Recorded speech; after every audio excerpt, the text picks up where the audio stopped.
Good morning. So I'm back again with another TOG summary, and this time it's the volume 4 of 2021 TOG. The role of antenatal corticosteroids in improving neonatal outcomes. I'm just going to read the key content here. Antenatal corticosteroids are a key evidence-based intervention proven to reduce neonatal morbidity and mortality. Steroids should be given a timely manner to ensure maximal benefit. This can be challenging, particularly in women presenting with suspected spontaneous preterm labor. There is continuing uncertainty about the role of repeat antenatal corticosteroids courses in women who remain at high risk of preterm delivery.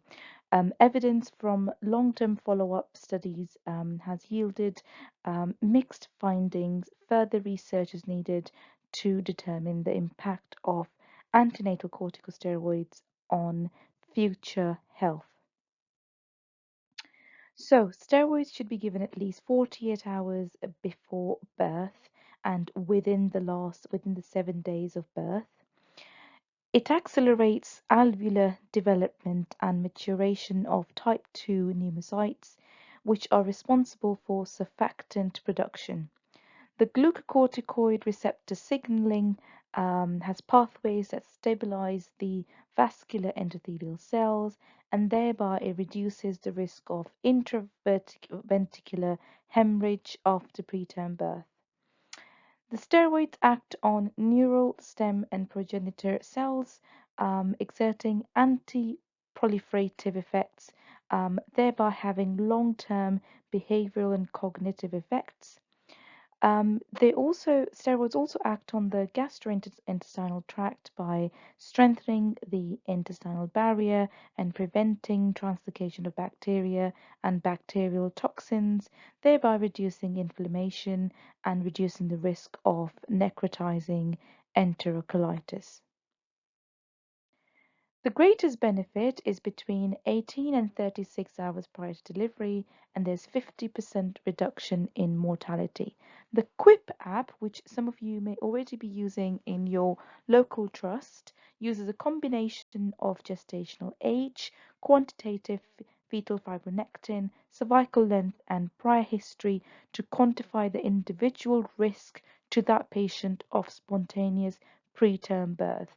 So apps like this help in predicting the risk of preterm birth, which then helps the clinician to decide when to administer steroids. Steroid use in mothers with diabetes has risk of there's more risk of maternal effects, and neonatal hypoglycemia, the effect is even greater. Steroid use in elective cesarean section helps reduce the rate of respiratory distress syndrome by 52%, and TTN, which is transitional tachypnea of newborn, by 57%. So, in this TOG article especially, they've talked about several trials and several studies that have been conducted, which just compare the timing of giving steroids and what are the effects. So I'll leave this one for you to read, but I don't think this is particularly important for the MRCOG Part 2 exam. Again, another comparison of trials that look at different gestation, frequency of repeat of steroids, the outcome, and the key findings. So I'll leave that one for you to read as well. Okay, next TOG article is trauma and pregnancy. Trauma accounts for 10% of annual worldwide deaths, and 6 to 8% of all pregnancies will experience some form of trauma. Pregnancy is an independent predictor for mortality. Trauma services in the UK were reorganised in 2012. Since then, the odds of survival from major trauma have increased by 19% compared with 2008. Trauma has maternal complications, for example, hemorrhage, abruption, and disseminated intravascular coagulation, DIC for short, and fetal complications such as preterm birth, hypoxic brain injury, and death.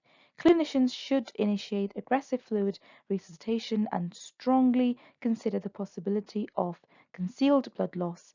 Emphasis should be placed on warmed blood products and tranexamic acid. Trauma imaging should not be delayed for fear of risk to the fetus. We must continue to reinforce the tenet of the mother's health takes priority over the fetus in all decision making, and the mother's condition should be stable prior to the assessment of fetal well-being. So, managing trauma requires multidisciplinary team involvement. Trauma is classified according to the injury severity score, which is minor is less than 9, moderately severe is 9 to 15, and major is over 15. The negative predictive value of fast scan is 50 to 63% in unstable patient. Domestic violence is twice as high in pregnant patients than non-pregnant women. The UK homicide rate in pregnancy is 0.43 per 100,000. Suicide in the UK is the third largest cause of direct maternal death and the largest cause of direct late maternal death. When a fetal skull fracture is present, the risk of fetal death is 42%. I'm just going to read out these green boxes because I think these are quite important. So maternal and fetal major trauma complications. So for maternal, it's things like hemorrhage, abruption, uterine rupture, disseminated intravascular coagulation, pelvic long bone fractures, hysterectomy, preterm labor, death, post-traumatic stress disorder, depression, and anxiety.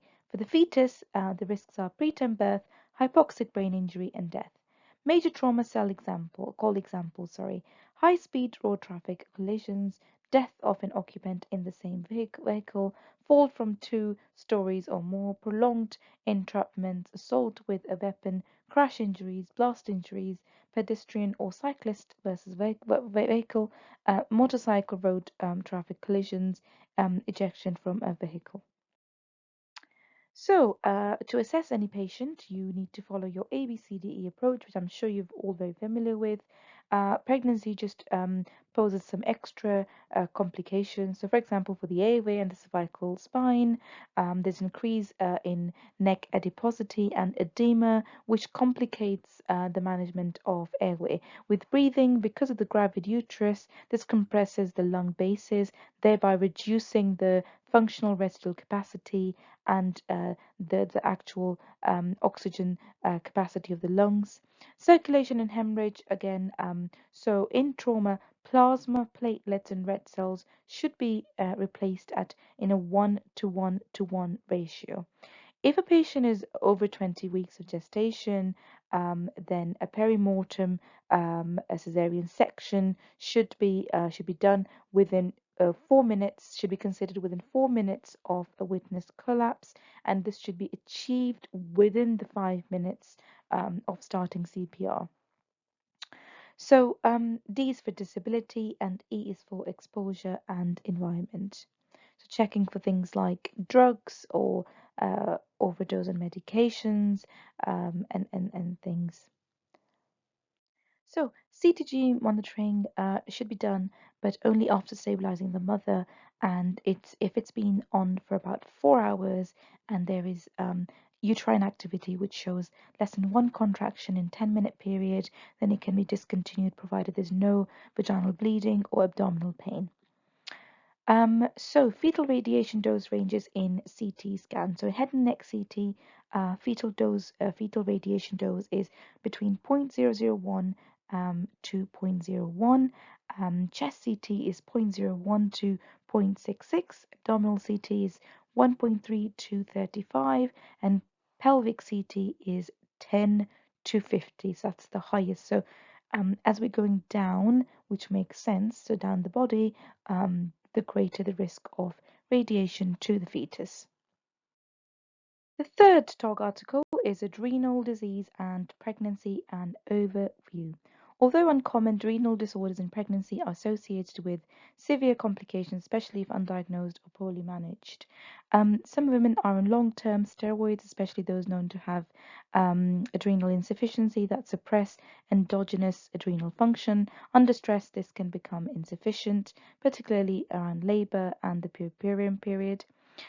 Adrenal insufficiency, for example, has been associated with maternal and fetal morbidity and mortality, and if untreated, while pheochromocytoma associated with a considerable maternal mortality. Clinical features, diagnosis, and management of the disorder of the adrenals in pregnancy are discussed, including Cushing's syndrome, adrenal insufficiency, pheochromocytoma, and paragangliomas, primary aldosteronism, and congenital adrenal hyperplasia. Adrenal insufficiency can be divided into primary, secondary, and tertiary. Primary adrenal corticoid disease, so primary tends to be the adrenal and the cortical disease. Secondary or tertiary associated with the adrenocorticotrophic hormone and corticotrophin releasing hormone secreting disorders. Autoimmune atrophy accounts for 70 to 90% of primary adrenal insufficiency. Other causes of adrenal insufficiency for the primary can include things like hemorrhage, secondary sepsis or major burns, lymphomas, metastases, and infections such as tuberculosis. Cortisol levels increase to a peak at 26 weeks of pregnancy.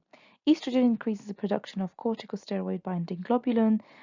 Placenta increases the production of CRH and ACTH, thus increasing the levels of free and total cortisol levels in the blood.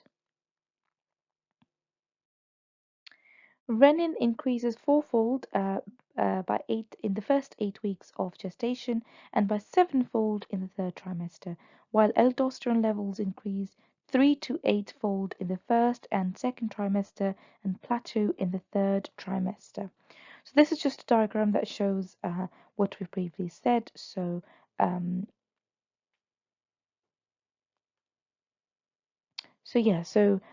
basically, total and free cortisol levels are increased. The peak is at 26 weeks. There's a diurnal variation is maintained. And as we said, the placenta increases the secretion of ACTH and CRH, which then increases levels of cortisol. Estrogen increases the levels of CBG. And then pituitary ACTH levels increase in adrenal cortisol secretion. So all of this means that cortisol levels are increased in the blood in the pregnancy. Primary aldosteronism, that's Conn syndrome. In this, hypokalemia is common and is present in 68% of the cases. So treatment of acute adrenal insufficiency in pregnancy. So prompt intravenous access with wide bore cannula.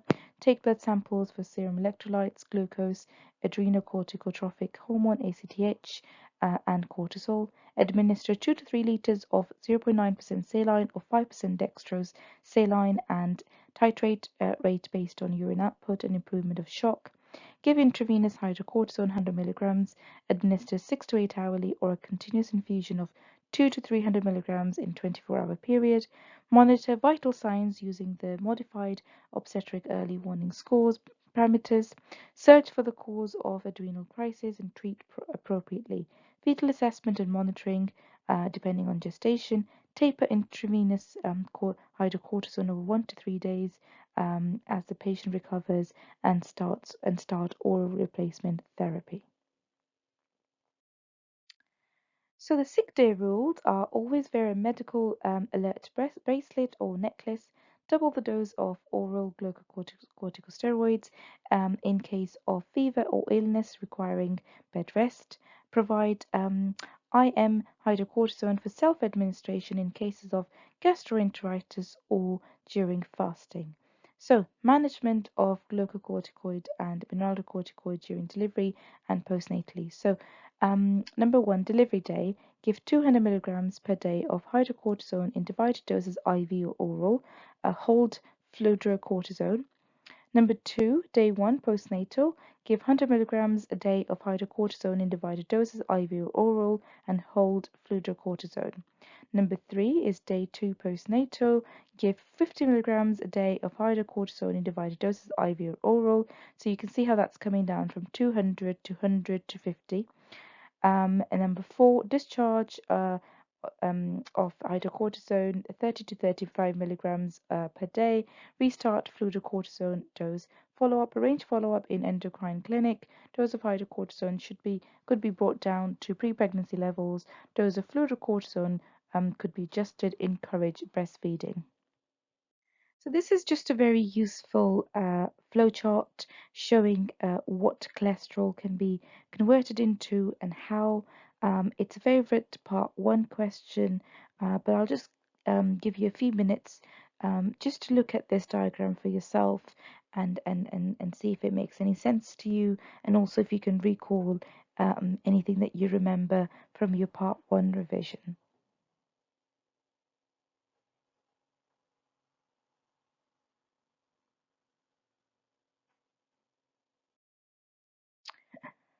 Okay, so now we talk about receptors, location and function. So alpha 1 receptors are present in the postsynaptic sympathetic nerve endings.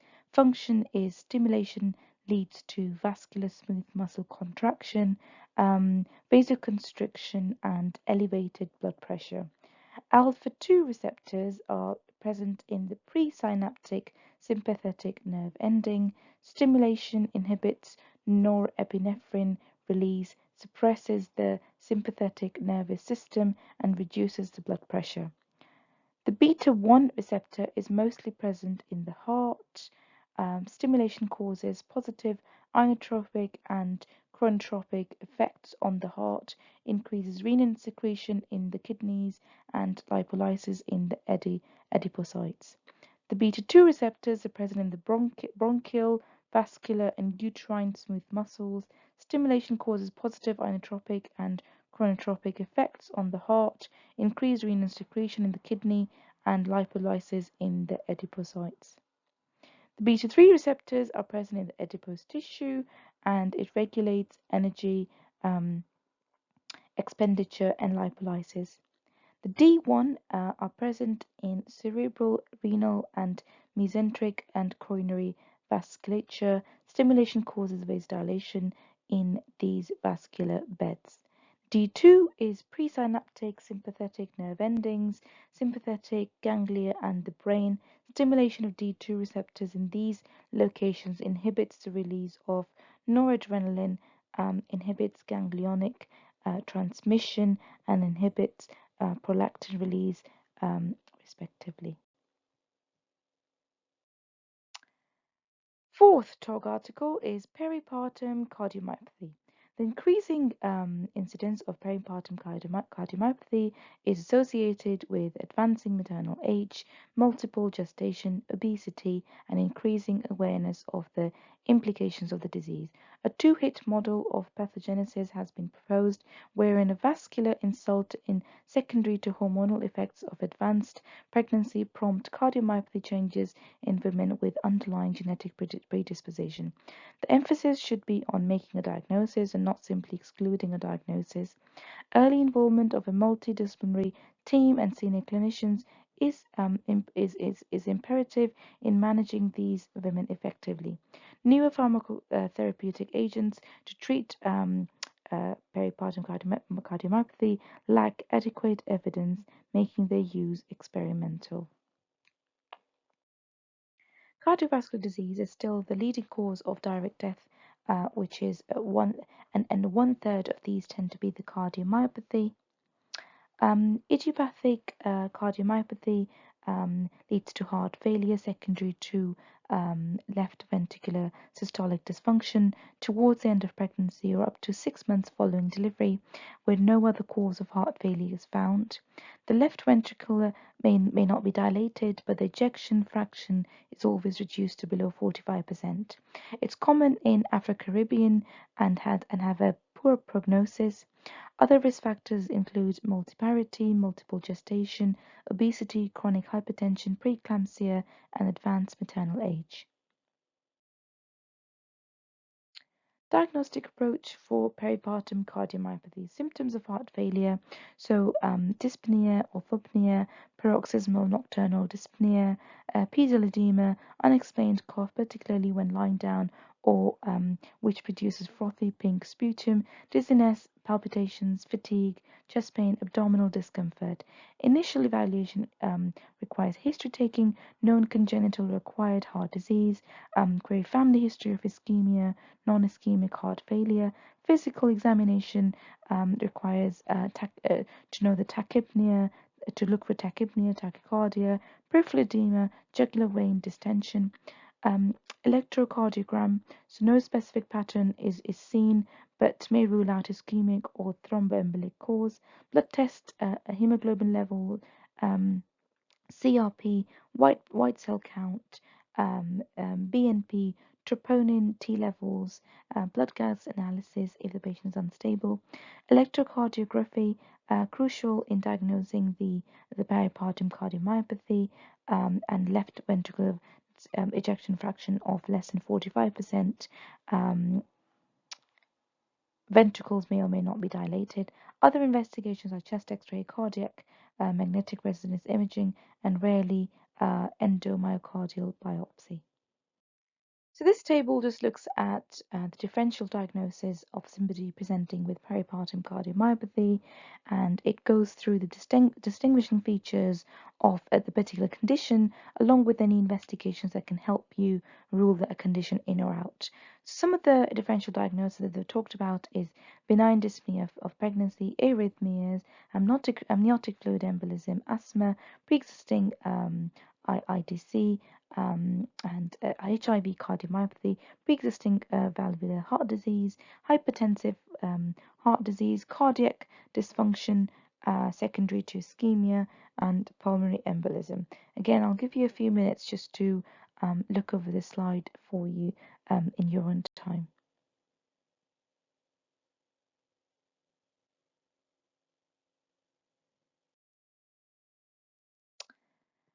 So avoid breastfeeding if the patient is symptomatic and hemodynamically unstable, or if the left ventricular ejection fraction is less than 45%.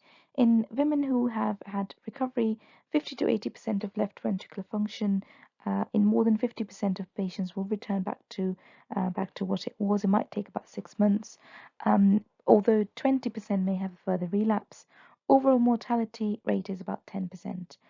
The combined pill is to be avoided because of estrogen in it, and also increased risk of thromboembolism. Long-acting reversible contraception, anything with progesterone in it, like the depot, the implant, and the intramuscular, subcutaneous, and subdermal forms are all safe.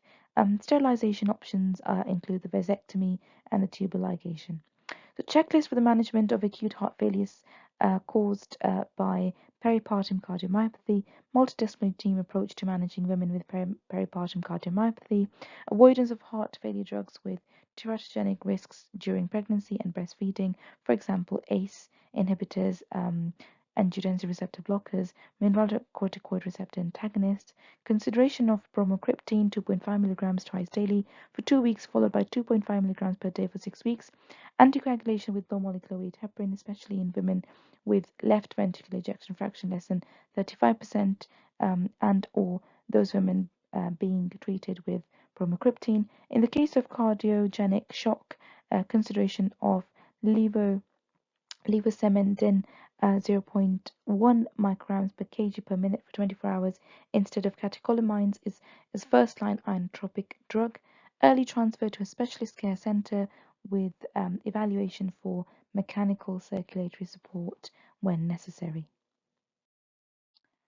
Right, moving on to the next TOG article, which is Shared Decision Making in Gynecological Oncology, a Challenge in an Aging Population. So, if uh, if you were to consider any intervention for in the aging population, you want to be considering these things really, which are what is the benefit of this, what are the risks, what are the alternatives, and what if we do nothing. Um, so talking about this green box, so components of comprehensive geriatric assessment, medical component, psychological component, functional, social, and environmental. So in medical is things like assessment and optimization of known comorbidities, medication review, nutrition and skin integrity, frailty, diagnosis of previously unrecognized comorbidity, psychological assessment and optimization of cognitive function and capacity, anxiety and depression, concerns and expectations. Functional assessment and optimization of personal activities of daily living, instrumental activities of daily living, gait and balance, fall assessment and bone health. Social, informal support network, friends and family, social support network, visitors and activity centers, formal care, provision, lifestyle modification, including smoking and alcohol. Environmental things like home environment and necessary safety equipment, telehealth technologies, access to local resources, example taxis, for example. Update on recurrent vulvovaginal candidiasis. So, um, vulvovaginal candidiasis is second commonest genital infection in women after bacterial vaginosis. Candida albicans is the commonest pathogen. Acute vulvovaginal candidiasis is the first or an isolated episode of vulvovaginal candidiasis. Recurrent vulvovaginal candidiasis is 4 or more episodes over 12 months. 2 should be confirmed on culture or microscopy. 1 should at least be confirmed. 1 must be confirmed on by culture. So this is a treatment regime. So for acute oral is fluconazole, 150 milligrams oral single dose. Or topical clotrimazole pessary 500 milligrams per vagina, again single dose. For non-candida albicans treatment, you can try things like nystatin pessaries, 100,000 units per vagina, or 12 to 14 for 12 to 14 nights. For recurrent, so it's broken down into induction and maintenance. So fluconazole 150 milligrams oral every 72 hours for 3 doses, or clotrimazole pessaries 500 milligrams per vagina 7 to 14 days according to response. For non-candida again, nystatin pessaries 100,000 units per vagina 14 nights per month for 6 months. For maintenance, for recurrent vulvovaginal candidiasis, fluconazole 150 milligrams orally once per week for 6 months, and a topical clotrimazole pessary 500 milligrams per vagina once per week for 6 months. General advice is things like avoid local irritants such as perfumed soap, shampoo, bubble bath, fabric, softener, and wipes. Simple emollients can be used, soap, substitute, and general moisturizer. Wash only once a day. Avoid tight fitting garments as this can irritate the area. Avoid pads or panty liners as these prevent aeration. Avoid vaginal douching. Symptoms and signs are persistent vulval itching, non-offensive vaginal discharge, curdy or thin, soreness or burning, superficial dyspareunia, erythema, fissuring, swelling, edema, satellite lesions, and excoriations. Marks may be cyclical in nature. Higher rate of asymptomatic colonization of Candida is present in pregnant women, 30 to 40%, and symptomatic candidiasis is also commoner. So treatment in pregnancy for acute is clotrimazole pessary 500 milligrams per vagina once a night for up to 7 consecutive nights. For recurrent, it's again induction and maintenance. Induction is clotrimazole pessary 500 milligrams per vagina once a night for 10 to 14 nights according to response. Maintenance is clotrimazole pessary 500 milligrams per vagina once a week. Review of advanced energy devices for the minimal access gynecologist. So, very nice table actually. It has got the different devices, the advantages and disadvantages of these devices um, uh, are also discussed, and also what are the common examples that we tend to see in our common practice, things like ligature, harmonic, thunderbeat. So ABD stands for Advanced Bipolar Device. So consistent, so the advantage is consistent vessel seal, hemostasis feedback, seals vessel up to 7 millimeters in diameter, cut with blade only, independent coagulation. Disadvantages is two-step cut and coagulation, less suitable for fine dissection, and greater LTS, which is I think that's the lateral spread, although I can't find, sorry, it's the lateral thermal spread. So examples are things like ligature and end-seal that are commonly seen.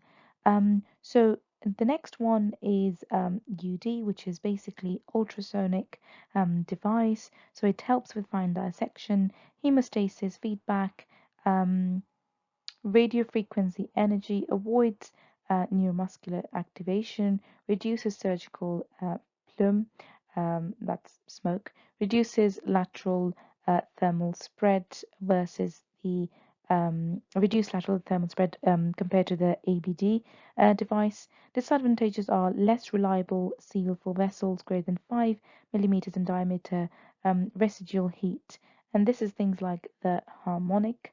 Um, HT, which is basically a hybrid device, consistent vessel seal, seals vessels up to 7 millimeters diameter, fine dissection, reduced instrument traffic, improved efficiency, hemostasis feedback. Disadvantages is residual heat, and this is the Thunderbeat. Next, we move on to PD, which is plasma device. Um, Things precise tissue effect, minimal lateral thermal spread, no residual heat, no smoke production. Small vessels, disadvantages are small vessels only, raised intra-abdominal pressure, potential for gas emboli. Oh gosh, okay. Well, I've not really heard of any of those examples being used in my local clinical practice. The last one is LD, which is laser device, extremely precise tissue effects, minimal lateral thermal spread, minimal tissue penetrance. Disadvantages are small vessels only, insufficient dissection, staff training, optical damage, implementation cost, maintenance, fire hazard, and surgical plum. And again, this is things like the luminous, um, which again is not something I've come across being used in the clinical practice. This is quite an important table actually. So it looks at the temperature and the tissue effect. So 37 degrees Celsius is normal temperature, 45 to 50 is hypothermia uh, and reduces enzyme activity and causes necrosis. 60 to 80 causes denaturation of proteins and collagen, coagulation and desiccation. 100 degrees Celsius causes vaporization and ablation. Greater than 100 causes carbonization, and greater than 300 causes melting. Well, that's it then. So that was a quick TOG summary for the Volume 4 of 2021 TOG. I hope you found this useful, and if you did, then please do give this video a thumbs up and comment if you found anything in this video useful, and also subscribe to my channel so you can keep yourself updated with any new content that I post.